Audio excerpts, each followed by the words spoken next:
आइए हम एक वचन निकालेंगे यूहन्ना की किताब, उसका 15 अध्याय।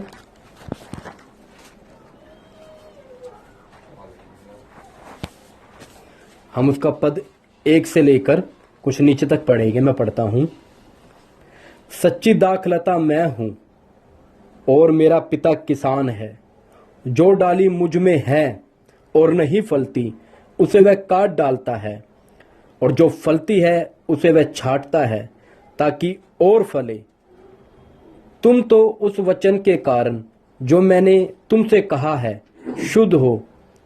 तुम मुझ में बने रहो और मैं तुम में। जैसे डाली यदि दाखलता में बनी रहे तो अपने आप से नहीं फल सकती, वैसे ही तुम भी यदि मुझ में बने ना रहो तो नहीं फल सकते। मैं दाखलता हूं, तुम डालियां हो। जो मुझ में बना रहता है और मैं उसमें, वह बहुत फल लाता है, क्योंकि मुझसे अलग होकर तुम कुछ भी नहीं कर सकते। आइए हम प्रार्थना करेंगे। हालेलुया। धन्यवाद हो मेरे महान परमेश्वर पिता। हे मेरे स्वर्गीय पिता, हे पिता, तू जो किसान है मेरे महान परमेश्वर पिता, हम पर दया कर, हमें फलवंत बना दे प्रभु। हम पर अनुग्रह कर, तेरे इस पवित्र और जीवित वचन को जो हमें ढांढस देता है प्रभु, हियाव देता है पिता, हमें समझने के लिए हम हर एक की बुद्धि और समझ को खोल दे प्रभु। पवित्र आत्मा हम पर दया कर, अनुग्रह कर प्रभु। तेरे वो मीठे वचनों के द्वारा, जिनके द्वारा प्रभु घायलों को चंगाई मिलती है प्रभु, आप हम पर दया करें, आप हम पर अनुग्रह करें, ताकि तेरे वचन को समझ सके, सीख सके प्रभु। हम हर एक की सहायता और मदद कर। अंधकार की शक्ति का प्रभाव, चाहे वह नींद के हालेलुया वश में हो, चाहे किसी प्रकार के विचारों की चिंता में हो, हर एक अंधकार की शक्ति के विचारों को हम बांध देते, दूर करते हैं यीशु मसीह के नाम से। हर प्रकार के भय और डर को, चिंता को यीशु मसीह के नाम से दूर कर देते हैं। और प्रभु आप हमारी सहायता और मदद करें, हमें वचन सीखने के लिए कृपा दे। हालेलुया, हमारी सहायता और मदद करें यीशु मसीह के नाम से प्रार्थना को मांग, आमीन। एक बार फिर से हम पढ़ेंगे। सच्ची दाखलता मैं हूं और मेरा पिता किसान है। जो डाली मुझ में है और नहीं फलती, उसे वह काट डालता है, और जो फलती है उसे वह छांटता है, ताकि और फले। प्रभु यीशु मसीह क्या सिखा रहे हैं? प्रभु यीशु मसीह सिखा रहे हैं कि सच्ची दाखलता मैं हूं और मेरा पिता किसान है। जो डाली मुझ में है और नहीं फलती, उसे वह काट डालता है, और जो फलती है उसे वह छांटता है, ताकि और फले। फिर नीचे प्रभु यीशु मसीह बोलते हैं, तुम तो उस वचन के कारण जो मैंने तुमसे कहा है शुद्ध हो। तुम मुझ में बने रहो और मैं तुम में। जैसे डाली यदि दाखलता में बनी ना रहे तो अपने आप से नहीं फल सकती, वैसे ही तुम भी यदि मुझ में बने ना रहो तो नहीं फल सकते। मैं दाखलता हूं, तुम डालियां हो। जो मुझ में बना रहता है और मैं उसमें, वह बहुत फल लाता है, क्योंकि मुझसे अलग होकर तुम कुछ भी नहीं कर सकते। परमेश्वर प्रभु यीशु मसीह का वचन क्या बोलता है? तुम मुझसे अलग होकर कुछ भी नहीं कर सकते। प्रभु यीशु मसीह ने जो ये दृष्टांत, जो ये उदाहरण देकर समझाया, वह किस प्रकार समझाया प्रभु यीशु मसीह ने? जिस प्रकार एक पेड़ होता है, जो पेड़ होता है उसका जो तना होता है, देखा है तना, एक तना के अंदर, तना जो पूरा पेड़ होता है उसकी जो जड़ होती है वो जमीन में होती है, और जमीन से वो जड़ पानी खींचती है, खाद लेती है, और जो कुछ भी, और सूर्य की जो किरणें वगैरह होती है वो किन पर आती है? पत्तों के द्वारा उस पेड़ के अंदर जाती है। उस पेड़ के अंदर जाकर क्या करती है? वो ताकत वगैरह देती है। प्रभु यीशु मसीह क्या बता रहे हैं? कि मैं दाखलता हूं, मैं वो दाखलता हूं, वो टहनी हूं, और टहनी नहीं, वो जो बीच का जो हिस्सा होता है वो हूं, और तुम क्या हो? डालिया हो। तुम क्या हो? डालिया। जो डाली मुझ में है और नहीं फलती, इस बात का मतलब प्रभु यीशु मसीह ये बताना चाहते हैं, साधारण तौर पर समझाऊं, कि जिस प्रकार एक पेड़ के अंदर जो डालियां है, जब तक वो पेड़ में होती है, जब तक वो वृक्ष के अंदर होती है, वृक्ष के अंदर होने के कारण, वृक्ष से जुड़े होने के कारण वो क्या होती है? उसके अंदर फल आते हैं, पत्तियां आती है, हरी होती है, मीठे फल निकल कर आते हैं। यदि वो डाली उस तने से अलग हो जाए तो क्या वो अपने आप फल सकती है? क्या वो हरी रह सकती है? इसी प्रकार प्रभु यीशु मसीह बोलते हैं कि मैं तो वो तना हूं, जो बीच का जो मोटा हिस्सा होता है, और तो जो तुम दाएं बाएं जो निकली हुई तुम डालियां हो। यदि तुम मुझ में रहकर, यदि तुम मुझ में नहीं हो तो तुम नहीं फल सकते। क्या नीचे हम पढ़ेंगे ठीक से एक बार, जो डाली मुझ में है और नहीं फलती उसे वह काट डालता है, और जो फलती है उसे वह छांटता है ताकि और फले। आप लोगों ने देखा होगा जिस प्रकार माली जो होता है, जो पेड़ों की क्या करता है, रख रखाव करता है, वो चारों तरफ घूमता है, उसको देखता है, हर पेड़ को, हर पौधे को वो देखता है। जो जो पेड़ फलता है उस माली को मालूम चलता है ये पेड़ फल रहा है, तो उसको वो छांटता है, छटाई कर देता है ताकि और अच्छे तरीके से निखर कर आए, ताकि और अच्छी तरीके से उसके अंदर फल आए।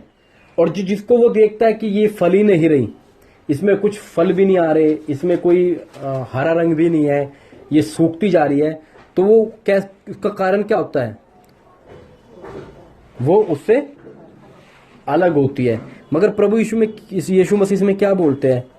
जो डाली मुझ में है और नहीं फलती, जो डाली मुझ में है और नहीं फलती उसे वो क्या करता है? काट डालता है।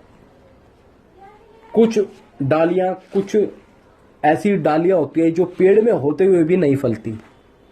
आप लोगों ने देखा होगा हर पूरा पेड़ कई बार हरा नहीं होता, कुछ डालियां ऐसी होती है जो सूखी होती है, जिनके अंदर पत्तियां, फल नहीं आते। क्या कारण होता है? ऐसे क्या दिक्कत होती है कि वो पेड़ में होने के बावजूद भी वो फलती नहीं है?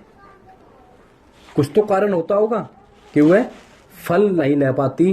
और फिर उसका कारण क्या होता है? उसका फिर जो परिणाम होता है वो क्या होता है?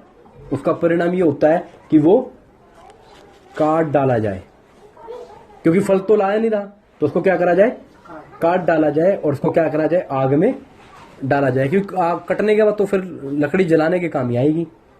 और प्रभु का वचन बोलता है जो डाली मुझ में रहकर फलती है उसको छटाई करता है, उसको छटाई करता है। तो प्रभु यीशु मसीह ने जो ये उदाहरण, जो दृष्टांत बताया, इसमें से मैं क्या समझाना चाहता हूं आप लोगों को, कि हम प्रभु यीशु मसीह के अंदर जुड़े हुए लोग हैं।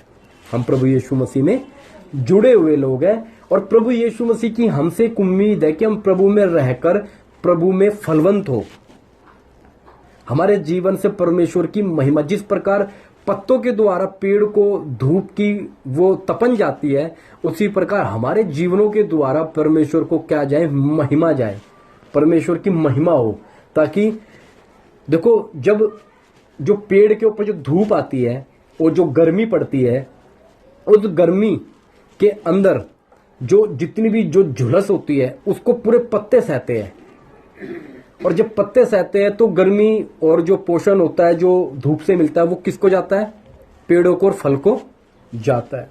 कभी आप लोगों ने सुना है कि पेड़ की छाया में बैठकर आपने बोला हो कि इस पत्तों की छाया कितनी अच्छी है? ऐसा तो हम कहीं भी नहीं बोलते, हमारा वाक्य ही नहीं है। हम क्या बोलते हैं? भाई पेड़ की छाया कितनी अच्छी है। महिमा किस, सारी धूप को कौन सहता है? पत्ते और डालियां। मगर महिमा किसको जाती है? पेड़ को। इसी प्रकार हम पर प्रभु यीशु मसीह में आने के बाद, प्रभु में अगर हम जुड़े हुए हैं, तो प्रभु के लिए जब हम दुख उठाते हैं, प्रभु के लिए, प्रभु के अंदर हम फलवंत होना चाहते हैं। देखो, जब तक धूप ना आएगी तो पेड़ कैसे, और जब तक उसकी गुड़ाई नहीं की जाएगी, उसको खाद नहीं डाली जाएगी, तब तक कैसे वो फलेगा? हमारे जीवन के अंदर परमेश्वर चाहता है कि हम फलवंत बने, हमारे जीवन से फल आए, हमारा जीवन बहुतायत से फलवंत बने। तो इसके लिए हमें क्या करना होगा? इसके लिए हमें क्या करना होगा? हमें परमेश्वर में रहकर परमेश्वर से लिपटे रहना होगा। परमेश्वर में रहकर परमेश्वर से लिपटे रहना होगा। मेरी बात समझ आ रही है? क्या बताया मैंने कि प्रभु यीशु मसीह क्या बोलते हैं? मैं दाखलता हूं, तुम डालियां, और मेरा पिता किसान है। अब इस बात को समझना, दाखलता तो प्रभु यीशु मसीह है जो तना है, मोटे मोटे तौर पर समझाता हूं। डालियां जो प्रभु यीशु मसीह में लोग जुड़े हुए हैं। और किसान कौन है? पिता, जो उसकी देखभाल करता है, उसके अंदर आकर ये देखता है कि कौन सी टहनी फल ला रही है, कौन सी टहनी सूख गई है, किस टहनी को छांटना है और किस टहनी को काटना है। ये कौन देखता है? पिता देखता है। हम प्रभु यीशु मसीह में जुड़ने के बाद हमारी ऊपर जो परमेश्वर की जो नजर होती है, जो पिता की नजर होती है, वो बकायदा हम पर पूरी नजर रखता है और एक एक व्यक्ति को, हम में से हर एक व्यक्ति के ऊपर नजर रखता है और ये देखता है कि इस व्यक्ति के द्वारा कोई फलवंत हो पा रहा है ये व्यक्ति या नहीं, इस व्यक्ति से कुछ मुझे महिमा मिल रही है या नहीं मिल रही, इस व्यक्ति का जो जीवन है वो आशीषमय है या नहीं है। अगर है तो प्रभु और उसकी छटाई करता है, उसके जीवन में और कुछ दुखों के द्वारा, कष्टों के द्वारा, समस्याओं के द्वारा, या क्या कहा जाए तो परीक्षाओं के द्वारा प्रभु उसको क्या करता है? फलवंत करता है, ताकि और हरा भरा हो जाए।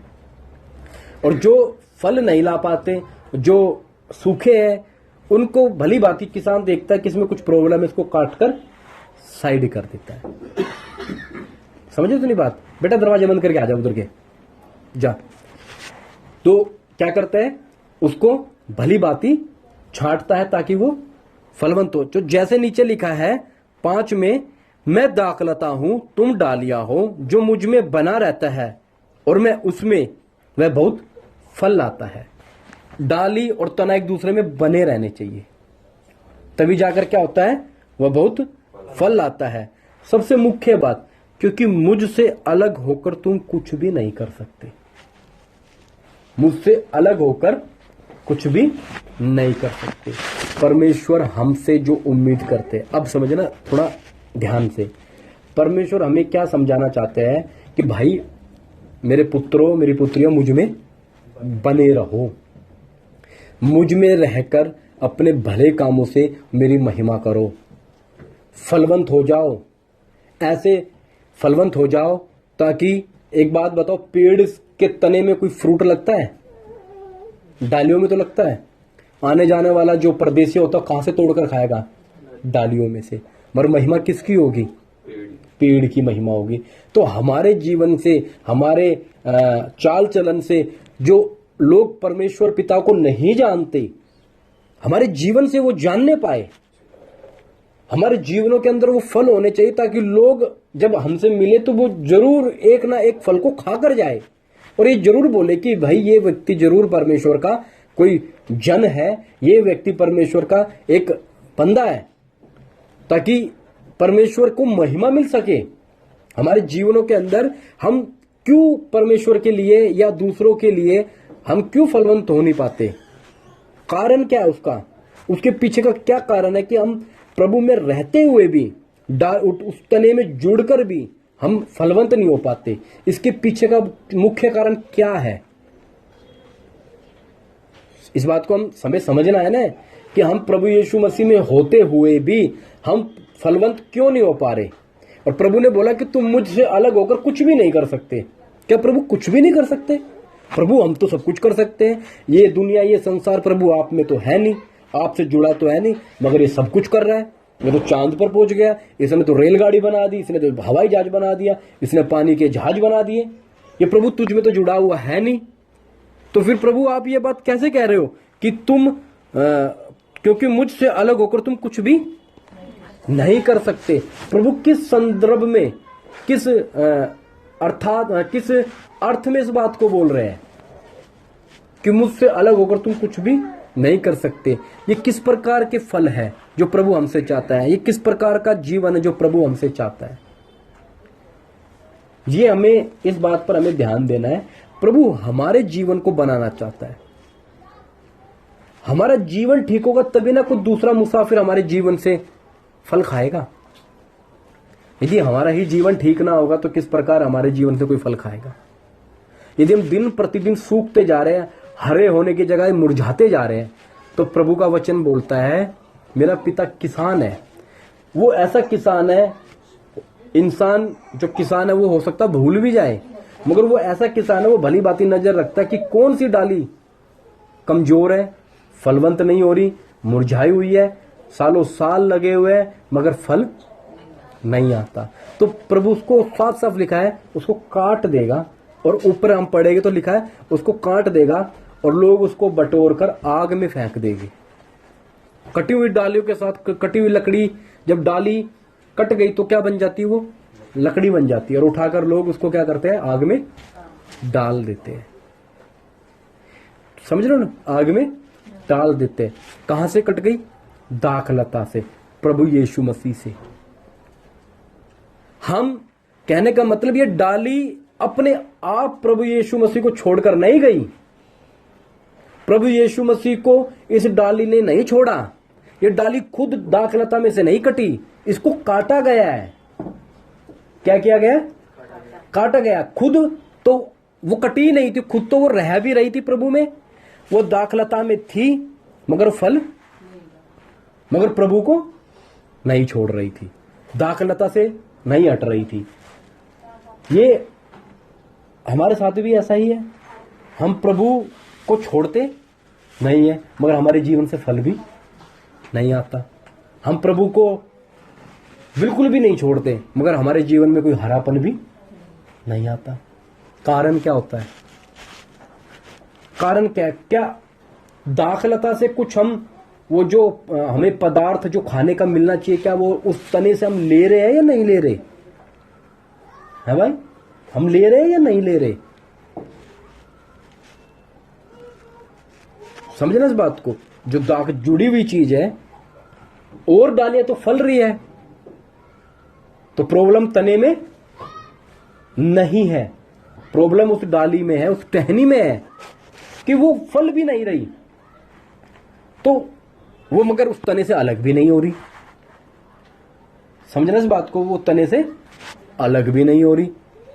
तो इस बात को कौन देख रहा है, इस बात को किसान देख रहा है जो कि पिता है। जैसे कि प्रभु ने बोला सच्ची दाखलता मैं हूं, मेरा पिता किसान है, और जो डाली मुझ में है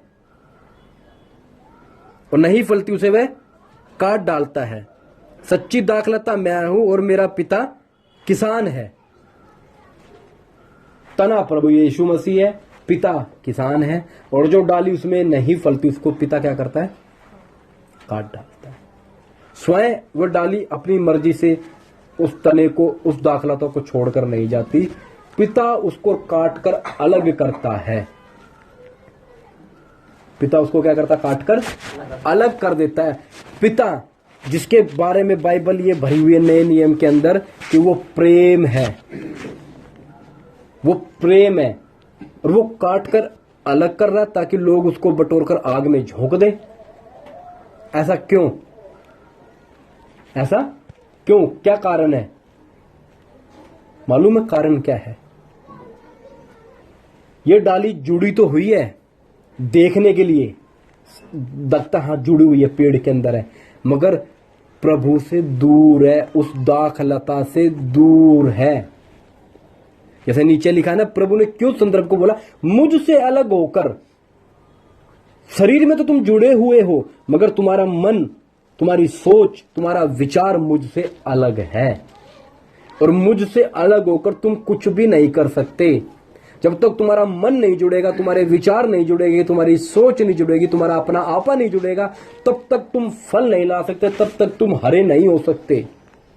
दिखावटी तौर पर हम जुड़े हुए प्रभु में, और हम कई बार क्या सोचते हैं, हम प्रभु में हैं, मगर वास्तव में हमारा मन प्रभु से जुड़ा हुआ नहीं है, हमारी सोच प्रभु से जुड़ी हुई नहीं है, हमारे चाल चलन प्रभु से जुड़े हुए को प्रकट नहीं कर पाता, हमारे चाल चलन जुड़े हुए से प्रकट नहीं कर पाता।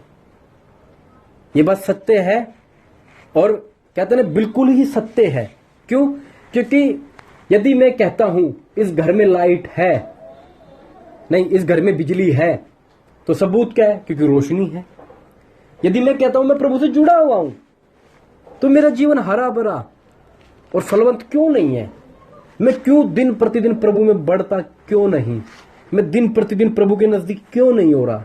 कितने साल हो गए कि प्रभु ने मुझसे बात नहीं की, कितने साल हो गए प्रभु ने मुझे कोई नया प्रकाश नहीं दिया, कितने वर्ष बीत गए कि प्रभु ने मुझसे अपने वचन से, कोई नए वचन से लेकर मुझसे बात नहीं की। क्या मैं अभी तक दूसरों के ऊपर निर्भर होकर सीख रहा हूं?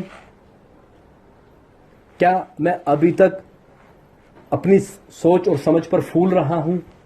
क्या मैं अभी तक ये सोचकर चल रहा हूं कि मैं प्रभु में तो हूं, मगर चलूंगा अपनी इच्छा और अपनी मर्जी से?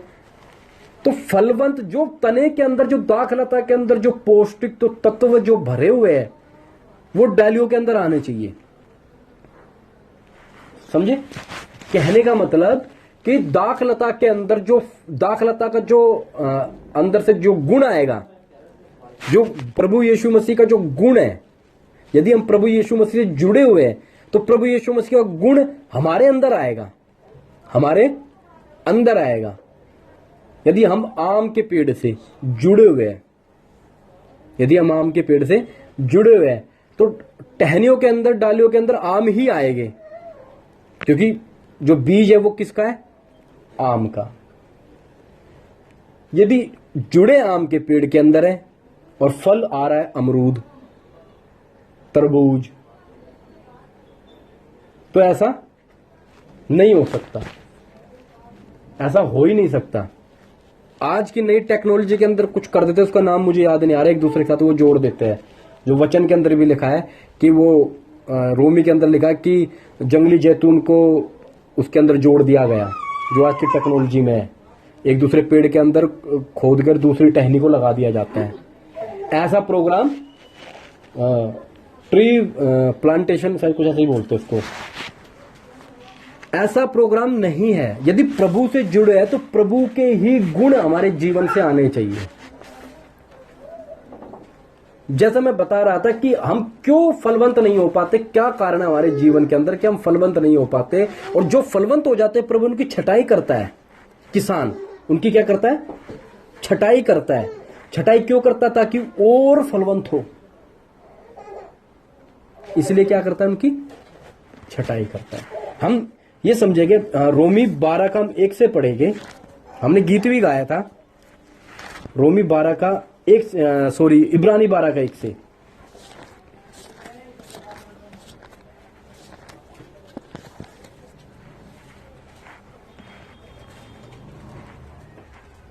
इस कारण जबकि गवाहों का ऐसा बड़ा बादल, देखो, इस कारण जबकि गवाहों का ऐसा बड़ा बादल हमको घेरे हुए है, तो आओ हर एक रोकने वाली वस्तु और उलझाने वाले पाप को दूर करके वह दौड़ जिसमें हमें दौड़ना है, धीरज से दौड़े। परमेश्वर का वचन बोलता है, इस कारण जबकि गवाहों का ऐसा बड़ा बादल, हमने कहा ना है, गवाहों का समूह हमारे चारों ओर, हमारे सामने, हमारे चारों ओर, चारों तरफ गवाह है, गवाह है, जिन्होंने प्रभु यीशु के लिए अपनी जान दी, जिन्होंने प्रभु यीशु मसीह में रहकर अपने जीवन को फलवंत करके दिखाया, और पिता उनके जीवन में छटाई करता गया और वो और फलवंत पे फलवंत होते चले गए। वो गवाहों का बादल, गवाहों का बादल मतलब हमारे साथ पीछे की अगर हम और मुड़कर देखकर, तो इतने प्रभु के दास लोग हैं जिन्होंने अपने जीवन को प्रभु के लिए दे दिया। तो जबकि ऐसे गवाह हमारे पास खड़े हैं, तो कहता है इस कारण जबकि गवाहों का ऐसा बड़ा बादल हमको घेरे हुए चारों तरफ है हमारे, तो आओ, तो कहता तो आ जाओ हर एक रोकने वाली वस्तु और उलझाने वाले पाप को। देखो, एक तो है रोकने वाली वस्तु, जो हम फलवंत नहीं हो पाते, कुछ ना कुछ तो गड़बड़ है ना, कि वो दाखलता और डाली के बीच में कि जुड़ने के बाद भी शारीरिक तौर पर तो जुड़ी हुई है ना, तने से पेड़ तो जुड़ा हुआ है, टहनियां भी निकली हुई है, मगर ऐसा क्या कारण है कि वो जुड़ने के बाद भी फल नहीं ला पा रही? क्या आप और ये मैं कह सकते कि तने में दिक्कत होगी? ये तो कदाचित हो ही नहीं सकता।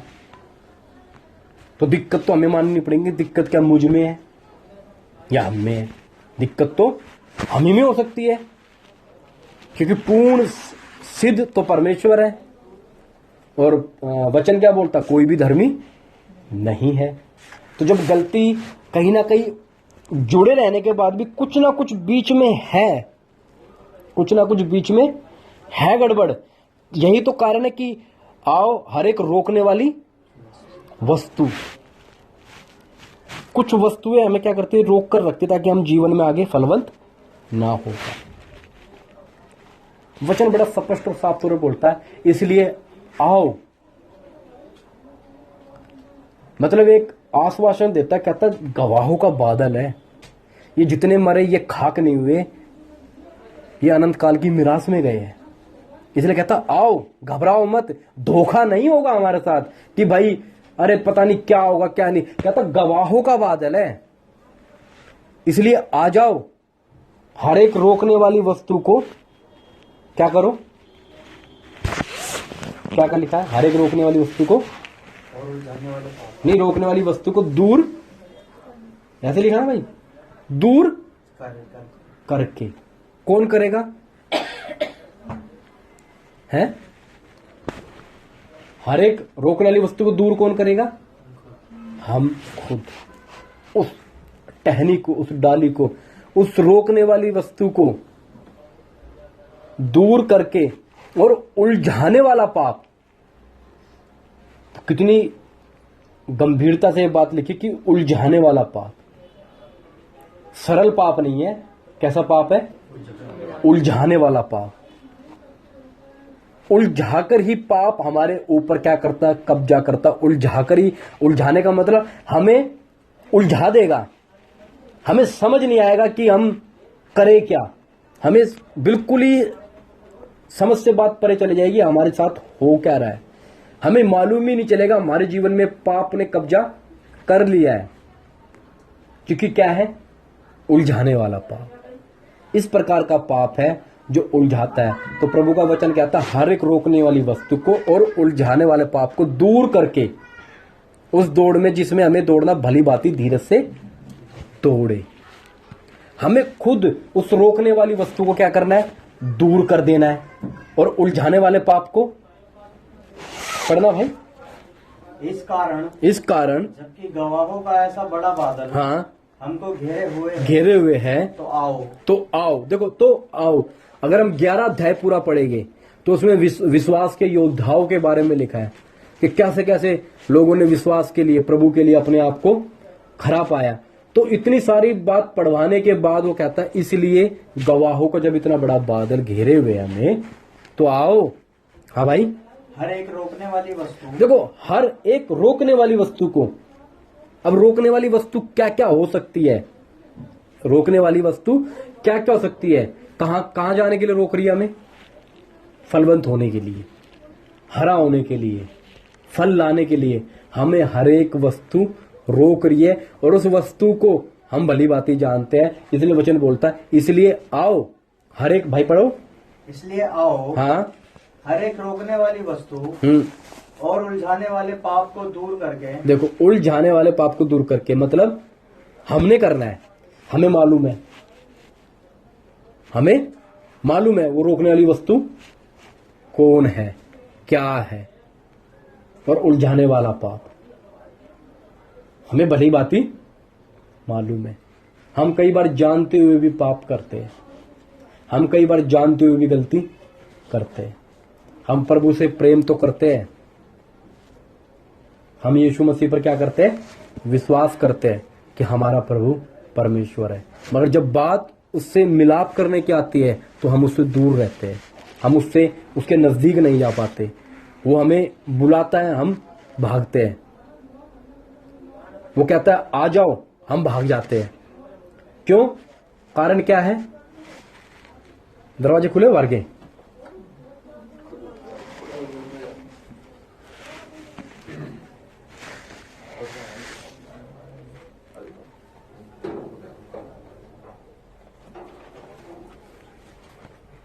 हम कहते हैं कि हम प्रभु को जानते हैं। वचन में लिखा है, वो कहते तो है कि हम प्रभु को जानते हैं, मगर अपने कामों से उसका इनकार कर देते हैं। हमारे जीवन से जो प्रभु की उम्मीद है कि ये फलवंत, तो प्रभु ने बोला तुम मुझसे दूर रहकर या मुझसे अलग होकर तुम कुछ भी नहीं कर सकते। प्रभु किस सोच के साथ बोल रहे हैं। मैंने जैसे बात बताया कि प्रभु से दुनिया तो अलग ही है, फिर भी प्रभु नहीं, प्रभु कह रहे हैं कि तुम मुझ में जुड़े तो हुए हो और तुम सोच रहे हो कि तुम मुझ में जुड़कर तुम्हारा मन कहीं और है। बात शरीर से नहीं, अगर बात शरीर से जुड़ने की होती, बात शरीर से जुड़ने की होती तो ये दुनिया तो आदम से जुड़ी है और आदम परमेश्वर का पुत्र है। मगर मन से क्या है, मन से तो दूर है। मन में क्या है, वह अंधेरा है। मन में तो अंधेरा है दुनिया के। मगर जो ज्योति के लोग हैं, जिनको परमेश्वर ने चुन लिया, परमेश्वर उनसे कहता है यदि तुम मुझ में जुड़े होकर भी अगर तुम्हारे मन मुझसे दूर हो। अगर हम नीचे पढ़े तो उसमें भाई पढ़ना एक बार यही यूहन्ना 15:6 से पढ़ना, 15 का 6 से। यदि कोई मुझ में बना ना रहे हाँ तो वह डाली के समान फेंक दिया जाता हाँ और सूख जाता है हाँ और लोग उन्हें बटोर कर हाँ आग में झोंक देते हैं हाँ नीचे और वह जल जाती है। हाँ यदि तुम मुझ में बने रहो और मेरा वचन तुम में बना रहे तो जो चाहो मांगो और वह तुम्हारे लिए हो जाएगा। हाँ मेरे पिता की महिमा इसी से होती है हाँ कि तुम बहुत सा फल लाओ, तुम बहुत सा फल लाओ, तभी तुम मेरे चेले ठहरोगे। हाँ देखो, पिता की महिमा मतलब किसान की महिमा से होती है ताकि तुम क्या करो, एक अच्छी फसल को देखकर लोग किसकी तारीफ करते हैं, किसान ही कहते हैं भाई अच्छी मेहनत की होगी, दिन रात उठकर उसने खेतों में पानी दिया होगा, जानवरों को घुसने नहीं दिया होगा, किसान की तारीफ होती है। फिर लिखा है नीचे बहुत सा फल लाओ तब ही तुम मेरे चेले ठहरोगे, जैसा पिता ने मुझसे प्रेम रखा वैसे ही मैंने तुमसे प्रेम रखा, मेरे प्रेम में बने रहो। यदि तुम मेरी आज्ञाओं को मानोगे तो मेरे प्रेम में बने रहोगे, जैसा कि मैंने अपने पिता की आज्ञाओं को माना है और उसके प्रेम में बना रहता हूं। देखो, उसकी आज्ञाओं को माना है और उसके प्रेम में बना रहता हूं। प्रभु यीशु मसीह खुद इस बात को बोल रहे हैं कि मैंने पिता की आज्ञाओं को माना है, मैंने पिता की आज्ञाओं को माना है। पिता की आज्ञा को मानने का मतलब इस संदर्भ में देखना, प्रभु सिर्फ दाखलता के विषय में ही संदर्भ चल रहा है। वो कह रहे यदि पिता ने एक जो योजना बनाई, इस योजना में पिता मुझे भेजता तो मुझे पिता ने तो भेजा है ताकि मैं जगत में आऊं। पिता की तो योजना है और पुत्र का क्या है, समर्पण। प्रभु कह रहे हैं जिस प्रकार मैंने आज्ञाओं को माना, प्रभु यीशु मसीह पिता की बात को समझकर जानकर तो आया और प्रभु यीशु मसीह ने हमारे जीवन को फलवंत बनाने के लिए अपने आप की जान दे दी। जो प्रभु वो जो अगर इस संदर्भ में हम देखें, इसी उदाहरण में देखें, ये जो पेड़ प्रभु अपने आप को बता रहे हैं, दाखलता बता रहे हैं, तो दाखलता सीधा दाखलता थोड़ी आई होगी, ये भी तो एक छोटा वो होगा बीज, तभी तो दाखलता बनी होगी, तभी तो पेड़ बना होगा। और पेड़ बनने के बाद तो बाद में आएगी ना डालियां, तो पहले तो पेड़ बनेगा ना, डाली तो हम तो बाद में आए ना, पहले तो कौन आएगा, हमारा क्या कहते हैं अस्तित्व भी नहीं है जब तक प्रभु यीशु मसीह यहां पर ना आएगा, तब तक तो हम विश्वासी हो ही नहीं सकते, हम उद्धार पा ही नहीं सकते।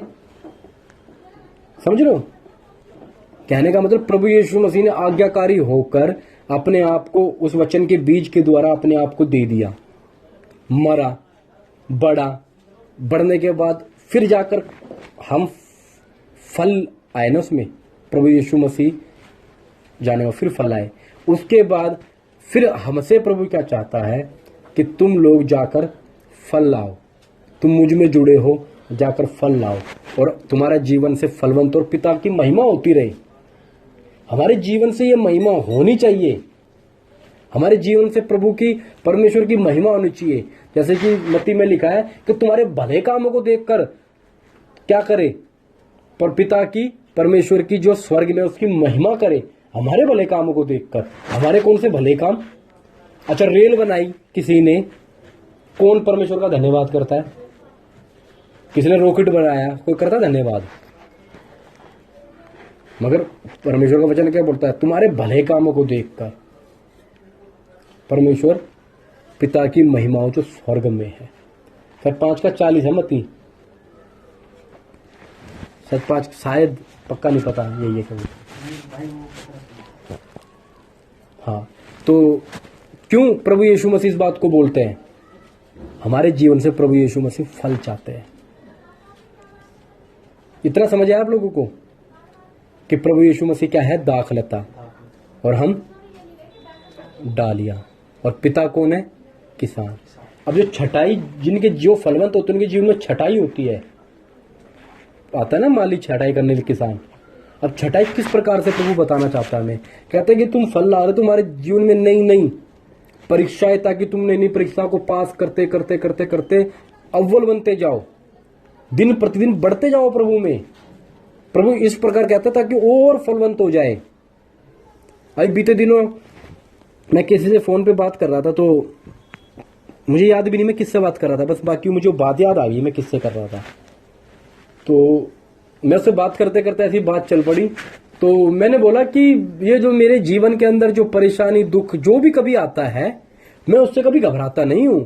मैं तो खुश हो जाता हूं कि अब ये आया तो ये मुझे कुछ ना कुछ बना कर जाएगा। और हमें तो बाइबल यही सिखाती है कि दुखों के अंदर उस दुखों को फेस करो, उन दुखों को सामने डट कर खड़े हो जाओ।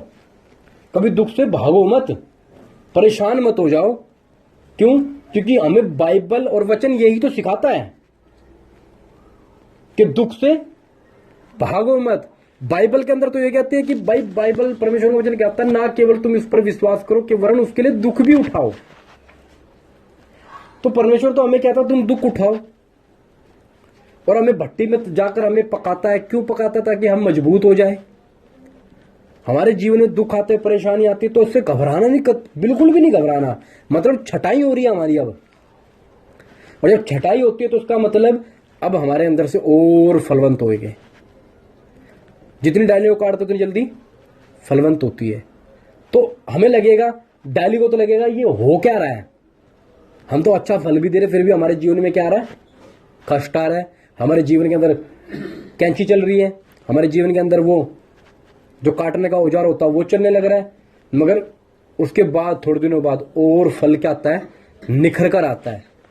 ऐसा ही होता है ना, या मैं झूठ बता रहा हूं? ऐसा ही होता है। इसलिए छटाई की जाती है, और छटाई इसलिए भी की जाती है ताकि उसको एक बनावट दी जाए। उसको क्या दी जाए? बनावट दी जाए। फलवंत तो है, इसका मतलब ये नहीं जहां मर्जी चले जाओ। जिस मार्ग पर, जिस जगह पर जाना, उस जगह को काटते काटते उस जगह में उसको सेब पे लाना पड़ता है। इसलिए प्रभु यीशु मसीह ने बड़ा अच्छा दृष्टांत दिया कि भाई मैं दाखलता हूं, मेरा पिता किसान है, और जो डाली मुझ में है और नहीं फलती उसे तो पिता काट डालता है, और जो फलती है उसे छटाई करता है। तो हमारे जीवन के अंदर जिस प्रकार के अगर कोई भी परेशानी आती है, कोई भी दुख आता है, तो समझ जाना पिता हमारी छटाई कर रहा है ताकि हम फलवंत हो जाए। किस प्रकार का दुख?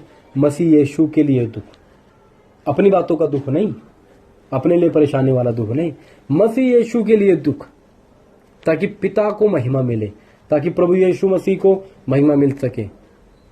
इसलिए प्रभु हम लोगों के जीवन के अंदर एक उम्मीद रखता है कि भाई तुम जाकर फल लाओ, फलवंत हो जाओ। ऐसे फल नहीं, जैसे मैंने बीते दिनों में कभी बताया भी था कि एक पास्टर जी क्या बता रहे थे, चर्च में खड़े होकर प्रचार कर रहे थे कि फल लेकर आओ, पिता खुश हो जाएगा, फल लेकर आओ।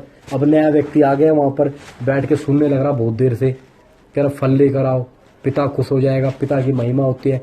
अगले हफ्ते वो गए वहां पे मंडी में, चीकू, पपीते, तरबूज, बहुत सारी चीज लेकर आ गया। और जब आया तो टोकरी भर कर लेकर आया, तो जाती पास्टर जी के हाथ में दे दी। पास्टर जी कह रहे क्या है? पास्टर जी आप ही तो कह रहे थे पिछले हफ्ते फल लेकर आओ। कह रहा भैया मैं इस फल की, कह रहा फिर ढंग से क्यों नहीं समझाया आपने, किस फल की बात कर रहे थे?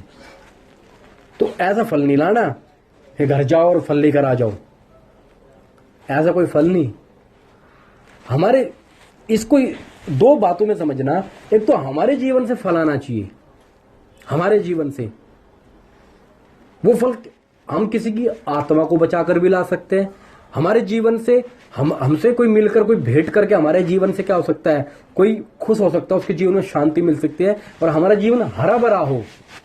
इस प्रकार का फल मेरे को शब्द नहीं मिल रहा कि प्रभु वो फल की बात नहीं। बहुत सी जगह हम कई बार समझ लेते हैं और थोड़ा बहुत समझते भी है कि हम आत्माओं को बचा ले जाकर, और एक गलातियों में लिखा ये भी कि भाई उस प्रकार का फल नहीं। इस संदर्भ में रहकर सोचो प्रभु किस फल की बात कर रहे हैं कि भाई यदि तुम मुझ में हो तो प्रभु कैसे फल की बात कर रहे हैं। भाई मुझ में हो तो कैसा फल लाओगे तुम, प्रभु में रहकर प्रभु के जैसा फल लाओगे ना। तो प्रभु के कार्य, प्रभु की बातें, प्रभु के उस राज्य की बातें, इस प्रकार की प्रभु फल की बात कर रहा है। ऐसे नहीं कि हम ये क्या नाम है, हम प्रेम, आनंद, भलाई, धीरज, नम्रता, कृपा, ये फल तो अन्य जातियों में भी है, तो इसका मतलब उनके अंदर पवित्र आत्मा है? नहीं, ऐसा नहीं। पवित्र आत्मा के ये फल जिनको हम बोलते हैं, ये इसको मैं कैसे समझाऊं, ये जो बातें हैं ये परमेश्वर की ओर से सारी बातें हैं। हम मनुष्य होने के कारण, आदम से जुड़े होने के कारण परमेश्वर का आत्मा हर एक व्यक्ति के अंदर जो फूका गया है, भले वो परमेश्वर को जानता नहीं, मगर उसके विवेक के द्वारा, उसके परमेश्वर की आत्मा के द्वारा उसके अंदर ये बातें होती है, उसके अंदर ये बातें होती है। यहां पे बताने का मतलब प्रभु ये बता रहे हैं कि भाई मुझ में जुड़कर जिस प्रकार मैंने कार्य किया, जिस प्रकार मेरा स्वभाव था, जिस प्रकार मैं मराकर और मैं एक तना बना, मैं एक दाखलता बना, अब तुम्हारी बारी है। अब तुमने भी परमेश्वर के लिए अपने आप को दे देना है। आखिरी रास्ता परमेश्वर के लिए अपने आप को दे देना। प्रभु यीशु मसीह ने क्या बोला, जिस प्रकार पिता ने मुझे भेजा है उसी प्रकार मैं तुम्हें भेजता हूं। जिस प्रकार पिता ने मुझे भेजा है उसी प्रकार मैं तुम्हें भेजता हूं। अब अगर इसी बात में हम थोड़ा समझे कि पिता ने प्रभु यीशु मसीह को किस प्रकार भेजा, तो कहा जाता है इतने सालों की योजना, आदम के समय की, अदन बाग से लेकर आदम के समय की योजना चल रही है कि एक स्त्री का संतान आएगा। स्त्री का, मेरा विषय यहीं पे रहना कि प्रभु यीशु मसीह जैसा स्त्री का संतान आएगा, और ऐसे ऐसे जगह भी बता दी गई, देश भी बता दिया गया, समय भी बता दिया गया, हर चीज बता दी गई। मगर जब बाइबल को पढ़ते तो ऐसा लगता है योजना के अंदर क्या आ गई, कुछ गड़बड़ आ गई। प्रभु के जन्म के लिए जगह ही नहीं मिल रही, सराय खाली नहीं, ठंड का समय बताते हैं लोग, कोई गर्मी का बताते हैं।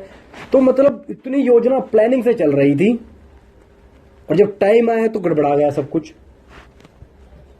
पढ़ने में तो ऐसा ही लगता है कि सराय में जगह नहीं थी, गौशालों में जन्म दिया। मतलब कोई व्यक्ति इतनी बड़ी योजना बना रहा है कि प्रभु यीशु मसीह आएगा, और जन्म कहां पर दिलाएगा, गौशाला में। जब सब कुछ सेट है तो वह जगह भी अच्छी होगी। तो प्रभु यीशु मसीह बताने का मतलब, जिस प्रकार प्रभु यीशु मसीह की एक योजना होते हुए भी एक जन्म कैसे हुआ। कुछ लोग, इतिहासकार लोग बताते हैं कि रोड पर जन्म हुआ। जैसे पेट से थी मरियम, तो जाते जाते जाते जाते दर्द उठ गया, जगह है नहीं, तो कहीं रास्ते के अंदर ही कहीं थोड़ा सा इंतजाम करके वहीं जन्म हो गया। कुछ इतिहासकार ये बताते हैं। तो इसलिए वचन बोलता है कि परमेश्वर का स्वरूप होते हुए भी उसने अपने आप को शून्य कर दिया। तो परमेश्वर ने तो प्रभु यीशु मसीह को इस प्रकार भेजा, रोड के ऊपर। हो सकता था, जबकि वचन ये बोलता है जो ज्योतिषी आए थे वो कहां पूछने गए, महल में। उनके हिसाब से तो योजना में ये होगा ना कि जो इतनी परफेक्ट योजना जा रही तो महल में तो जन्म होगा। उन्होंने कभी सोचा था कि अगर मसीह आएगा तो रोड पर आएगा। तो प्रभु यीशु, किस प्रकार पिता ने मुझे भेजा मैं तुम्हें भेजता हूं। अब पिता ने कैसे भेजा, एक व्यक्ति का सारा सब कुछ पावरफुल होने के बाद भी ऐसे आया। अब पिता, अब यीशु मसीह हमें भेज रहा है, हम कैसे जाएंगे। हमें सोचना है हम कैसे जाएंगे। अपना मैं ये हूं, मैं वो हूं, जो मैं हूं वो सब कुछ छोड़कर आ गया, हम कुछ नहीं है, हम वो लेकर चल रहे हैं। तो जैसे पिता ने मुझे भेजा मैं तुम्हें भेजता हूं। तो किस प्रकार का प्रभु यीशु मसीह का अगर हम जीवन चरित्र देखें, किस प्रकार का जीवन प्रभु यीशु मसीह ने जिया। रोड के ऊपर एक जन्म गौशाला में रखा गया, बताओ, बड़ा हुआ, वहां से राजा आ रहा है, प्रभु भाग रहा है, उसके माँ बाप भाग रहे बच्चे को लेकर, फिर कुछ समय वहां बिताते, पूरी जिंदगी भागादौड़ी में लगी रही। मतलब ये क्या सिस्टम। और फिर आखिर में अगर आ भी गया तो कोई कहता है ये बाल-जबूल का देवता है, कोई कहता है ये कैसा है, कोई कहता है ये वो है, कोई कहता है ये, और हार थक के क्या करा, एंड में क्रूस पर चढ़ा दिया। तो इतनी बड़ी योजना, और यहां पर आकर कुछ फ्लॉप हो गई। लोगों की सोच तो यही थी, यहूदियों की, हमारी भी सोच यही है कि अब हम प्रभु में आ गए, अब हम पता नहीं क्या कर देंगे। नहीं, ऐसा नहीं है। जिस प्रकार प्रभु ने, परमेश्वर ने प्रभु यीशु मसीह को भेजा, प्रभु कहता मैं तुम्हें वैसे ही भेजता हूं। अब जब हमें वैसे ही जाना है ना, तो हमारा जो कुछ भी है उसे एक तरफ साइड रखकर कि भाई अब ये साइड हो जाए और अब मैं प्रभु में चलूंगा। मेरा जीवन प्रभु के लिए, मेरा जीवन प्रभु के लिए, मेरी हर बात प्रभु के लिए। अब मुझे आगे ही आगे बढ़ना है। मुझे लोग ताने देंगे, मुझे परेशान करेंगे, मुझे दुखी करेंगे, आखिर कर मुझे क्या करना है, अपने भाइयों के लिए मुझे अपनी जान दे देनी। इस प्रकार का उस दाखलता का स्वभाव है। अब डालियां उसमें जुड़ी हुई है, अब डालियां उसमें जुड़ी हुई है, तो डालियों के अंदर से जो प्रोटीन जा रहा है और जो फल आना चाहिए और जो खुद का, तो कैसा होना चाहिए। और मुझे लग रहा है कुछ गहरा गहरा हो रहा, मगर मैं तो समझाने की कोशिश हल्के में ही कर रहा हूं कि किस प्रकार का जीवन हमारा होना चाहिए।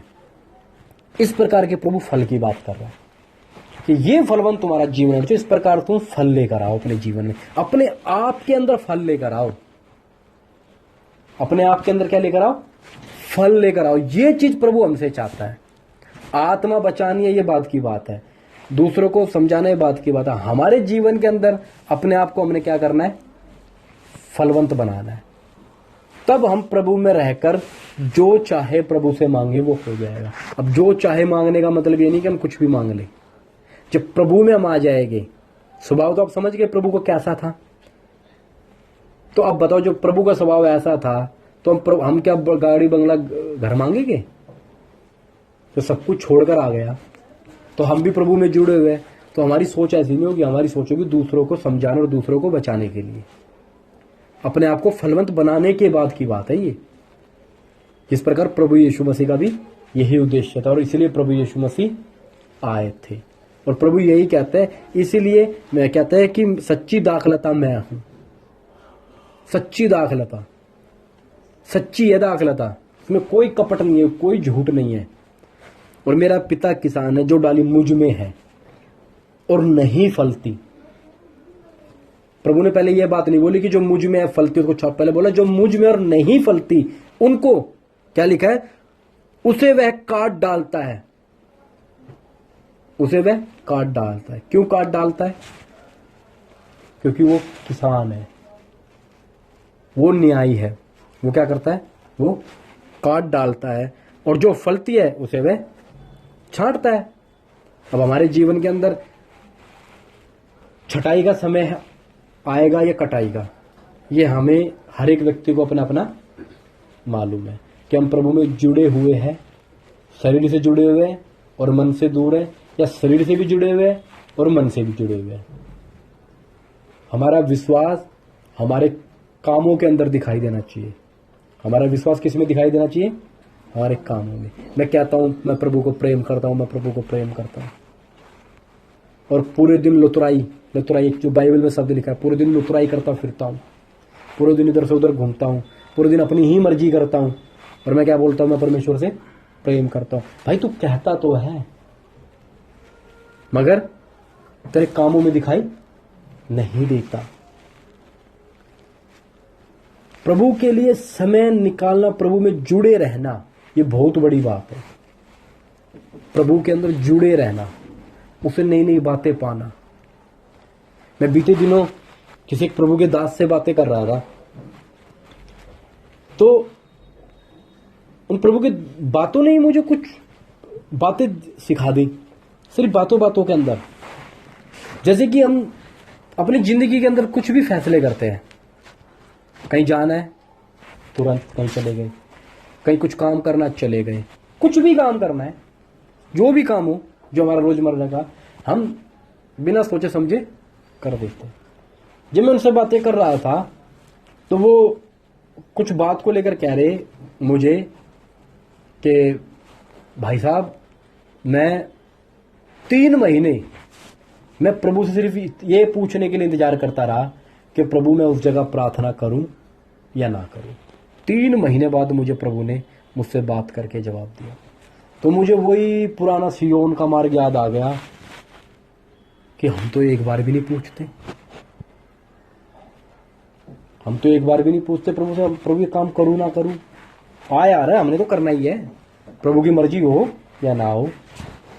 उस प्रभु के दास ने इस बात को बोला कि मैं 3 महीने तक प्रार्थना करता रहा और प्रभु ने मुझे बोला कि जाओ उस जगह प्रार्थना करो।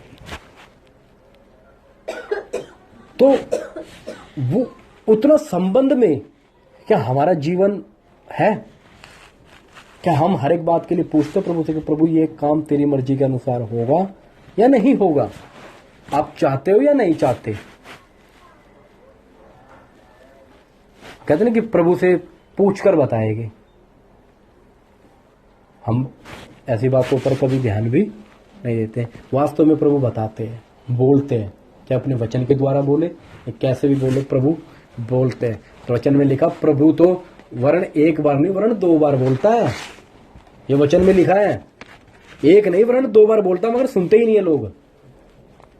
प्रभु साफ साफ चेतावनी देता है कि ये काम नहीं करना।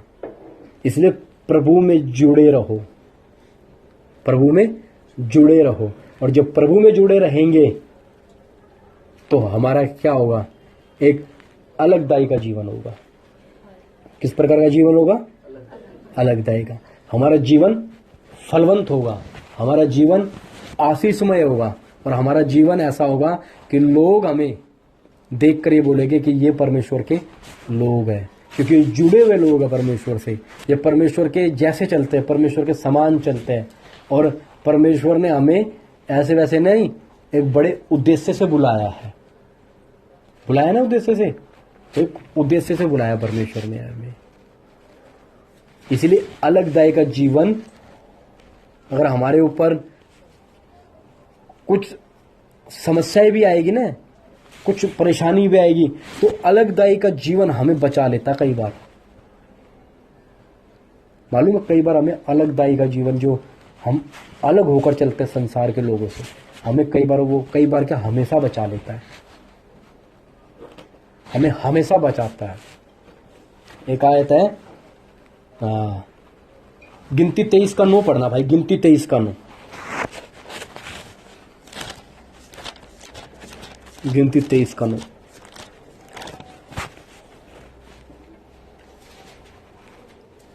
देखो गिनती 23 के 9 के अंदर एक ऐसी अद्भुत बात लिखी है। मिले भाई जिसको पढ़ो।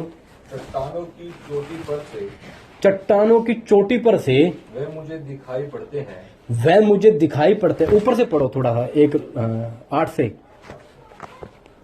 परंतु जिन्हें परमेश्वर ने श्राप नहीं दिया, हाँ, उन्हें मैं क्यों श्राप दूं? हाँ, और जिन्हें यहोवा ने धमकी नहीं दी, उन्हें मैं कैसे धमकी दूं? धमकी दो। देखो ये एक राजा होता है, एक भविष्यद्वक्ता होता है, जिसका नाम क्या होता है? बिलाम। ये बिलाम एक भविष्यद्वक्ता होता है जो प्रभु का। इसको एक व्यक्ति बोलता है कि इसको जाकर इजराइलियों को क्या जाकर दे? श्राप दे दे। तो जब ये जाता है श्राप देने के लिए और देखता है, अब 9 से पढ़ो भाई, जब उनको देखता है तो क्या देखता है?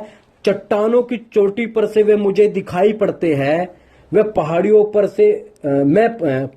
पर से मैं उनको देखता हूं। वह ऐसी जाति है जो अकेली बसी रहेगी और अन्य जातियों से अलग गिनी जाएगी। इस कारण, ये अलग होने के कारण दिखाई दिन को, भाई दुनिया से अलग ही दिखाई दे रही है मेरे को। ये वो बिलाम इनके ऊपर आया, क्या करना था? वो देख रहा है कि अलग होने के कारण ये बच गए, अलग ही दिखाई देती है। मैं पहाड़ों से देखता हूं, क्या लिखा है, पहाड़ियों पर से मैं उनको देखता हूं, वो ऐसी जाति है जो अकेली बसी रहेगी और अन्य जातियों से अलग गिनी जाएगी, अलग गिनी जाएगी। हमें कह सकता कोई लोग ये दाखलता में जुड़ा हुआ है, लोग कहेंगे पक्का ये शैतान से जुड़ा हुआ है। को कहेगा हमें कि दाखलता से जुड़ा हुआ, इसके जीवन से फलवंत है, अलग गिनी जाएगी और दिखाई देती है दूर से ही कि ये लोग अलग लोग हैं, अलग किए हुए लोग हैं। इसलिए अलगदाई का जीवन जो दाखलता में जुड़े होने के बाद एक फलवंत वाला जीवन, एक समझे नहीं समझोगे मुझे नहीं मालूम, प्रभु के हाथों में है कि प्रभु में रहकर एक फलवंत जीवन, एक अलगदाई का जीवन जो हर एक व्यक्ति समझ जाए कि भाई ये व्यक्ति, कोई व्यक्ति भी समझे कि यार इस व्यक्ति से पता नहीं बोलना ठीक नहीं है, इसको रहने दो, क्योंकि ये मानेगा तो है नहीं, ये अलग व्यक्ति है, ये प्रभु के हिसाब से चलता है, ये प्रभु से पूछता है, ये कोई भी काम होगा प्रभु से पूछेगा, ये प्रभु के लिए खड़ा रहता है, ये इधर उधर की बात प्रभु से पूछे बिना करेगा ही नहीं। तो इस प्रकार का जीवन प्रभु कहते हैं मुझ में क्या हो जाओ, फलवंत हो जाओ। मेरे पिता तुम्हारे अंदर आकर क्या कर सकता है, छटाई करेगा, तो तुम्हारे नए नए नए पड़ाव लेकर आएगा ताकि तुम बढ़ते ही चले जाओ, बढ़ते ही चले जाओ। इसलिए जीवन के अंदर परेशानी, प्रभु यीशु मसीह भी सीधा आकर 3 साल के बाद जान दे सकते थे, मगर प्रभु यीशु मसीह ने नई नई नई नई परीक्षाएं झेलते झेलते झेलते झेलते 3.5 साल जिया एक सेवकाई के लिए, सीधा आगे जान दे देते, बात खत्म। मगर इतना नमूना हमें नहीं मिलता ना, इतनी बातें हमें नहीं मिलती ना कि प्रभु ने क्या क्या करा। सीधा हम तो फिर यही पढ़ते, यीशु मसीह आया, जान दी, खत्म। इतनी बातें क्यों? क्योंकि प्रभु हमें सिखाना चाहते थे कि सेवकाई किस प्रकार की है। इसलिए हमने प्रभु में बने रहना है और प्रभु की इच्छा के अनुसार अपने जीवन को चलाना है, ना कि अपनी मर्जी के अनुसार। लोग हमें भी देखकर बोले भाई ये अलग लोग हैं यार, इनको नहीं कह सकते हम कुछ, हमारे शत्रु का निशाना हम पर सफल नहीं होगा, ये अलग लोग हैं, ये इस प्रकार के लोग हैं।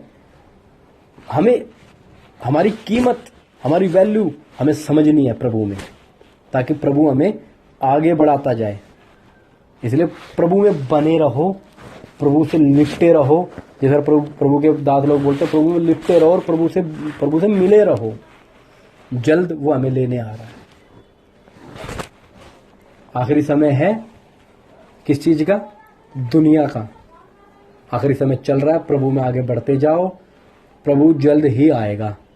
गवाहों का बादल है, इसलिए कहता आओ, घबराओ मत, गवाहों का बादल है, आ जाओ। तुम्हारे जीवन में कुछ हानि नहीं होगी, लाभ ही लाभ होगा। आ जाओ और प्रभु के लिए क्या करो, प्रभु के लिए अपने आप को दे दो, दे दो।